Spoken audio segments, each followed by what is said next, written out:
नमस्कार साथियों, मेरे YouTube चैनल में आप सभी का एक बार फिर से स्वागत है। साथियों, निपुण भारत मिशन के अंतर्गत 22 सप्ताह की कार्य योजना जारी की गई है। आज की इस वीडियो में हम जानेंगे कि पहले सप्ताह के छठे दिन अर्थात 6/8/2022 को कक्षा 1 के बच्चों को भाषा और गणित में क्या क्या कार्य कराना है। वीडियो को शुरू करने से पहले मैं आपको बता देना चाहता हूं, अगर आप चाहते हैं इस तरह की इन्फॉर्मेटिव वीडियो आपको एक प्लेटफार्म पर मिले तो उसके लिए मैंने इन्फॉर्मेटिव वीडियो व्हाट्सएप ग्रुप और इन्फॉर्मेटिव वीडियो टेलीग्राम ग्रुप बनाए हुए हैं। आप चाहें तो मेरे ग्रुप से जुड़ सकते हैं। ग्रुप का लिंक आपको वीडियो के डिस्क्रिप्शन बॉक्स में मिल जाएगा, जिस पर क्लिक करके आप मेरे ग्रुप से जुड़ सकते हैं। तो चलिए देखते हैं। कक्षा 1 के बच्चों को आज आपको रेमेडियल और पुनरावृत्ति कार्य कराना है। रेमेडियल गतिविधि और रेमेडियल कार्यपत्रक आपको भराना है। सबसे पहले देख लेते हैं कि आपको आधारशिला क्रियान्वयन संदर्शिका कक्षा 1 भाषा में क्या कराना है। इसके लिए आपको छठे दिन मौखिक कहानी सुनाना और सरल चर्चा, ये गतिविधि आपको करानी है। मौखिक कहानी सुनाना, इसके लिए आपको कलरव 1 से के पाठ 9 बत्तख और चूजा, ये आपको करानी है। कलरव 1 के पाठ 9 बत्तख और चूजा को पहले से ही पढ़ लें। बच्चों को अपनी भाषा में अपनी बात कहने के भरपूर मौके दें। अधिक से अधिक बच्चों से पूछे गए प्रश्नों के उत्तर देने के लिए प्रोत्साहित करें। आपको कैसे शुरुआत करनी है? पहले कालांश में कहानी सुनकर समझना। कक्षा में सौहार्दपूर्ण वातावरण बनाने के लिए आप बच्चों के साथ कोई स्थानीय कविता या गीत पूरे हाव भाव के साथ गाएं। इसके लिए 5 से 7 मिनट का समय दें। सभी बच्चों को एक गोल घेरे में बैठा लें ताकि एक दूसरे को आसानी से देख सकें। कलरव 1 से पाठ 9 बत्तख और चूजा की कहानी को अपने शब्दों में बच्चों को बताएं, सुनाएं। आप अपनी तरफ से भी कहानी में कुछ पात्र या घटना जोड़ या घटा सकते हैं। आप बच्चों को पूरे हाव भाव और आवाज़ में उतार चढ़ाव के साथ स्थानीय भाषा में कहानी सुनाएं। बीच बीच में आप बच्चों से कहानी से संबंधित सरल एवं तथ्यात्मक प्रश्न भी पूछें, जैसे अंडे में से क्या निकला, बताओ कौन चिल्लाया, आदि। इन प्रश्नों की संख्या पूरी कहानी में 3 से 4 ही रखें। कहानी समाप्त होने के बाद बच्चों से पूछें कि उन्हें कहानी कैसी लगी और क्यों। बातचीत को और समृद्ध बनाने के लिए कुछ खुले छोर वाले कल्पना, अनुभव, अनुमान, तर्क आधारित प्रश्न भी पूछें, जैसे चूजा बत्तख के बच्चे की नकल क्यों कर रहा था, अगर तुम बत्तख के बच्चे की जगह होते और चूजा पानी में डूब रहा होता तो तब तुम क्या करते, आदि। खुले छोर के प्रश्नों का उद्देश्य बच्चों के चिंतन कौशल को विकसित करना है।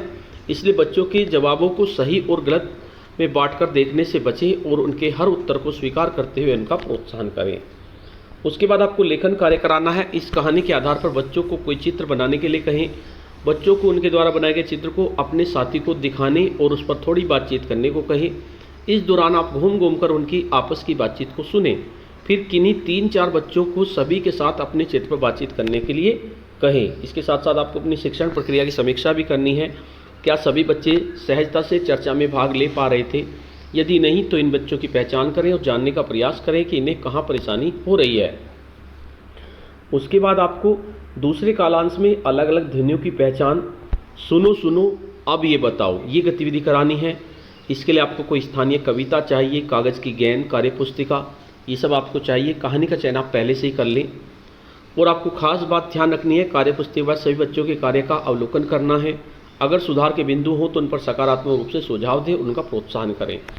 सबसे पहले आपको ध्वनि जागरूकता करनी है। इसके अंतर्गत कालांश की शुरुआत आप किसी कहानी को स्थानीय या बच्चों की भाषा में सुनाकर करें। इसके लिए 5 से 7 मिनट का समय दें। फिर आप सभी बच्चों को गोल घेरे में आराम से बिठा लें और सहज कर लें।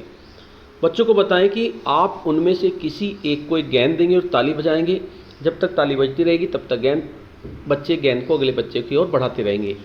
जब आप ताली बजाना बंद करें, उस समय गेंद जिस बच्चे के हाथ में होगी उसे आप बोलेंगे, सुनो सुनो अब ये बताओ, ची ची ची ची कौन है करता। बच्चे बोलेंगे, ची ची ची ची चिड़िया करती। अब बच्चों को 1-2 उदाहरण द्वारा समझाएं कि उन्हें कैसे जवाब देना है। आप अलग अलग चीज़ों, सजीव और निर्जीव द्वारा इस गतिविधि को आगे बढ़ाएं, जैसे टर टर टर टर, खटपट खटपट, चर चर चर चर। इस गतिविधि के लिए आप किसी भी आवाज़ को केंद्र में रखकर कार्य कर सकते हैं और बच्चों की अपनी कल्पना से किसी भी चीज़, सजीव और निर्जीव का नाम ले सकते हैं।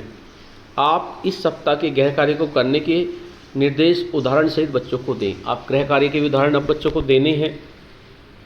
लेखन कार्य सभी बच्चों को कार्य पुस्तिका के पाठ 6 पर कार्य करने को कहें। बच्चों को कार्य पुस्तिका पर कार्य करने संबंधित निर्देश दें। हो सकता है आपको एक से अधिक बार भी निर्देश देने पड़े। जब बच्चे कार्य पुस्तिका पर कार्य कर रहे हों तो कक्षा में घूम घूम कर उनके कार्य का अवलोकन करें और आवश्यकता के अनुसार उनकी सहायता करें। बच्चों द्वारा किए गए कार्य को दिखाने को कहें और उनकी प्रशंसा करें। उसके बाद आपको अपनी शिक्षण प्रक्रिया की समीक्षा भी करनी है। क्या सभी बच्चों ने कार्य पुस्तिका पर कार्य पूरी तरह से किया है? जिन बच्चों को कार्य करने में परेशानी हो रही है उनकी पहचान करें, सप्ताह भर के कार्य को देखें और उन्हें हो रही असुविधा को समझने और उन्हें आवश्यक सहायता देने की योजना बनाएं। उसके बाद छठी कालांश में आपको शब्दों को आकृति के रूप में पढ़ना। इसमें गतिविधि आपको करानी है मेरा नाम। इसमें आपको कागज़ मार्कर ये चाहिए, कागज़ की बहुत सारी स्टेप बनाएं। हर स्टेप पर अलग अलग बच्चों के नाम मोटे मोटे अक्षरों में लिखें। सभी बच्चों को गतिविधि में हिस्सा लेने का मौका दें। सभी बच्चों को अपना नाम पहचानने में सहायता करें और प्रोत्साहन दें। सबसे पहले आपको कक्ष के संसाधन की पहचान। कालांश की शुरुआत आप किसी छोटी सी कविता से करें। बच्चों को चलने फिरने उठने बैठने का मौका दें। इसके लिए 5 से 7 मिनट का समय दें। फिर आप सभी बच्चों को गोल घेरे में आराम से बिठा लें और सहज कर लें। आप ज़मीन पर उन कागज़ की स्ट्रिप को फैला दें जिन पर बच्चों के नाम लिखे हैं। अब आप एक एक करके सभी बच्चों के नाम बुलाएं और उनके नाम वाली स्ट्रिप को ढूंढने को कहें। साथ ही अपने किसी दोस्त का नाम बताने को कहें। इस दौरान सभी बच्चों को एक दूसरे की बात सुनने को कहें। यदि बच्चों को अपने नाम की स्ट्रिप को ढूंढने में परेशानी हुई है तो उनकी सहायता करें। आप बच्चों से अपनी स्ट्रिप अपने साथ लेकर अपने स्थान पर बैठने को कहें। अंत में सभी बच्चों को अपना चित्र अपनी कॉपी में बताने को कहें और स्ट्रिप से देखकर अपना नाम भी लिखने को कहें। यहाँ बच्चे किसी भी तरह से आड़े टेढ़े लिख सकते हैं। बच्चों ने जो चित्र बनाया है और जैसे भी अपना नाम लिखा है उसे स्वीकार करें, उसका प्रोत्साहन करें। आप बच्चों को अपने नाम की स्ट्रिप अपने साथ घर ले जाने के लिए दे सकते हैं। इसके साथ साथ आपको अपनी शिक्षण प्रक्रिया की समीक्षा भी करनी है कि क्या सभी बच्चे अपना नाम पहचान रहे हैं। यदि नहीं तो उन बच्चों की पहचान करें और अगले 1-2 दिन में उन्हें अपने नाम को पहचान करने के मौके देने का प्रयास करें। इसके साथ साथ आपको कार्य पुस्तिका कलरव में भी कुछ कार्य कराना है। एक तो आपको पाठ 6 कराना है। इनमें से कौन उड़ सकता है अपने साथी को बताएं। गोलों में रंग भरें। तुमने जो देखा उस पर सही का निशान लगाएं और बिंदुओं को मिलाएं। ये आपको कार्य करना है। इसके साथ साथ आपको बच्चों को गृह कार्य भी देना है और मैं गृह कार्य इस PDF में डालना भूल गया हूँ क्योंकि आपको कल तो आपका विद्यालय नहीं खुलेगा संडे को, तो आपको गृह कार्य आज ही दे देना है। तो आप गृह कार्य भी दे दें। उसके बाद आपको गणित में भी छठे दिन रेमेडियल गतिविधि और कार्यपत्रक कराना है और इसके साथ साथ गृह कार्य बच्चों को देना है।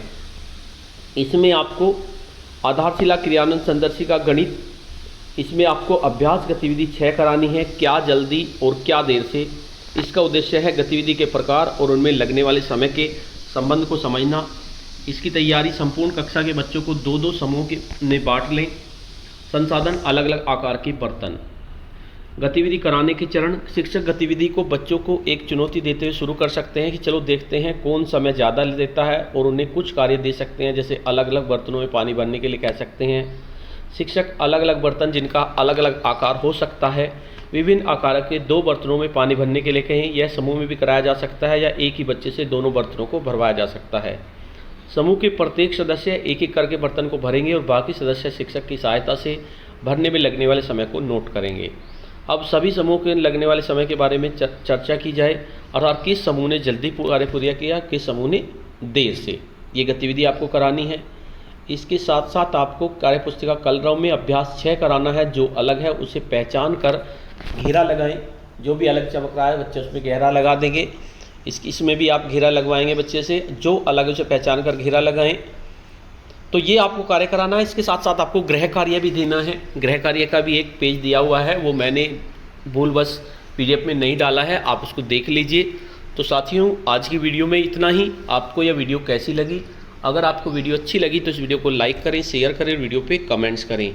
और अगर आप मेरे चैनल पे नए हैं, पहली बार मेरे चैनल को देख रहे हैं, तो चैनल को सब्सक्राइब कर लें और बेल के आइकन को प्रेस कर दें, जिससे कि आपको नेक्स्ट वीडियो का नोटिफिकेशन मिल सके। धन्यवाद।